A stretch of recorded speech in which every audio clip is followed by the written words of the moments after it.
Magandang umaga po.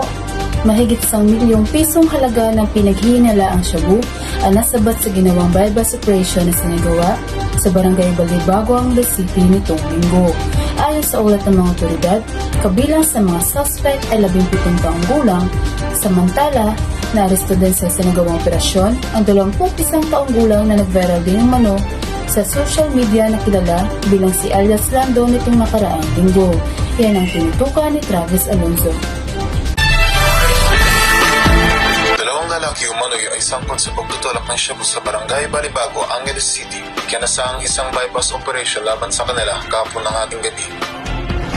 Wala po kasi akong trabaho, kaya napilitan po akong magbenta para sa pag-aaral ko.